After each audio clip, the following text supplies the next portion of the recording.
and I think men do this. We romanticize this idea that you have the money and then women are just flocking to these men with money. I firmly believe, just in reality, to go outside, women are still, they want the best of both.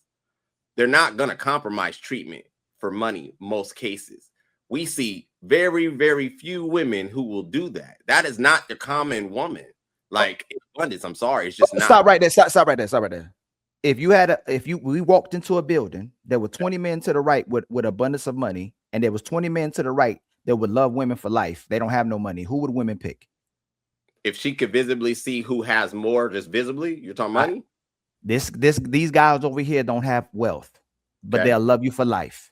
These guys right here, they might not be the most loving, but they can take care of you financially for life. They have wealthy. Who would women pick? Most women in modern today, would they pick the men who are wealthy? They might not be loving you as much. They're not going to be detrimental to you, but they might not be able to love you as much, the best, and the way you would want to be loved. But these men here, they don't have money. They don't have money to their name or a dollar to their name, but they'll love the women for life. Who do you think most women would pick? The man who loves the best or the men who have the most money? Women are going to flock to what is most flashy, what stands out the most as far as. True. Can you answer my question that I asked you, brother? I just asked you, are they going to pick that? There's 20 men who have money. There's 20 men they'll take care of you for life. And there's 20 men that'll love you for life.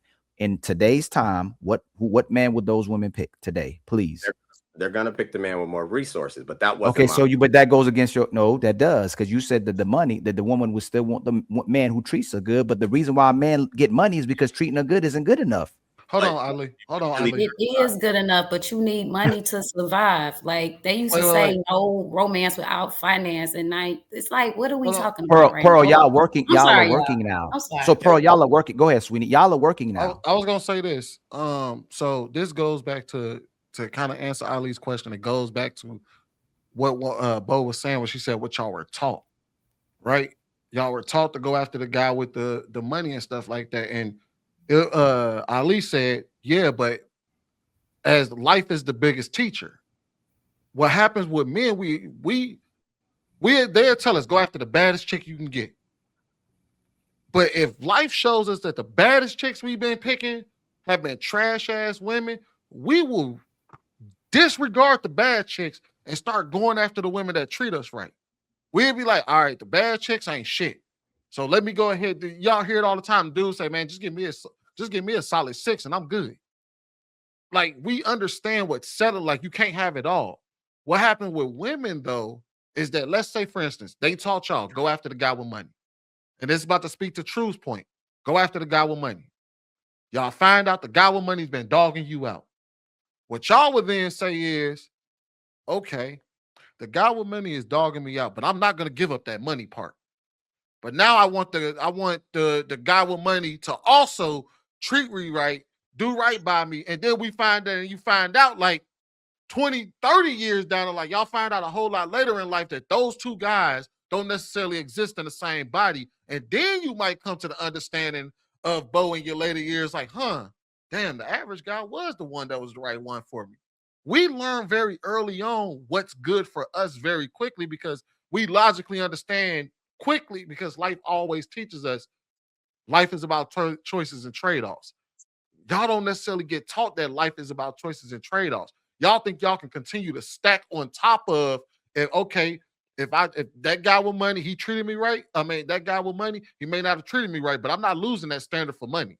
I'm going to just stack on top of that and say, okay, not only do I need a man with money, but now I need a man that's going to rub my feet every night. I need a man that's going to treat me right. I need a man that's going to do this. And it just keeps stacking on until it becomes this impossible man that don't exist on the planet. Whereas we say, all right, we know for a fact that the baddest chicks on the planet ain't going to act right most of the time. All right, well, shoot, I'm willing to sacrifice her being the baddest chick on the planet if I can get a sweet woman out the deal. Right. And then flip the question. I'm sorry. Go ahead, Bruce. So 2 things. Number one, it's whenever you ask True Table that question, it was kind of loaded. You ask somebody, would a woman choose a man who is peacocking? He's showing the signals that he has the economic prowess to be able to provide the lifestyle, or the man who is going to truly love her. The problem with that question for the person who has to make that selection is that it's not written, it's not visible that the man who would truly love her there is no indicators during the selection process. She has to actually dive into a relationship with him and discover by trials and errors or tests that he's actually willing to truly love her. So whenever you're faced with the selection, you could see the peacocking, but you can't see the true love. You got to actually go have experience. That's why it's kind of unfair to give a question to somebody. It was built into his question that he automatically assumed. It obviously it's a hypothetical situation where she knows without a shadow of a doubt that the 20 men on the right is gonna treat her right for the rest of her life and love her, and the 20 men on the right got the money. Okay, got it. So if it's unrealistically set up to where it's written somewhere that the guys are gonna truly love her, I would make the argument that the women that's gonna choose the men that's gonna truly love her. End of the story. The second point I wanted to make is that you just said, hold on. Let me just land and you can have it, because all right, you got the interruptions is, I mean, it ain't no problem interrupting. It's just I wasn't able to get in at like no time. The second point I wanted to make was it's not an absolute when we're talking about high earning man or high status man treating a woman a certain way. That is subjective, because if you let it be told from the man who is actually dishing out the treatment, he may say that the woman wasn't being cooperative, or she was participating in some nefarious things, or she was just not acting right, and that's why he withheld his resources.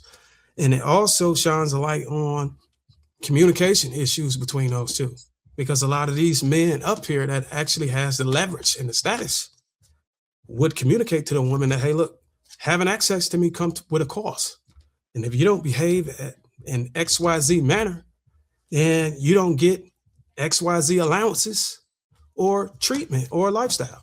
So it sheds light on that, and whoever has the upper hand in that dynamic gets to set the terms. And oftentimes you have a lot of women who are obtaining access by these men, and they're not privy to the terms of being able to retain that access. So they call it financial abuse. They call it mistreatment and all these other things. But most of the time, I would say to argue 9 times out of 10, guys who have the status and the power are not just mistreating them for no reason. There's a reason behind it. And if you let the women tell it, then most of the women are going to give themselves an A+ on their own report card. And I'll yield.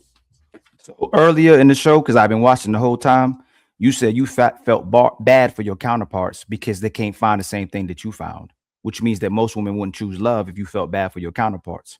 So why do you switch it now and saying that the women would choose love? And what's ironic is if I asked the same question to the brothers, if there was 20 boss babes to the right and they had money and there was 20 women who would love them for life, the brothers would pick the woman who loved them for life. But you said earlier that you feel bad for the men, your counterparts, because they can't find these type of women that you got. So why are you switching it now and saying that these women would choose love?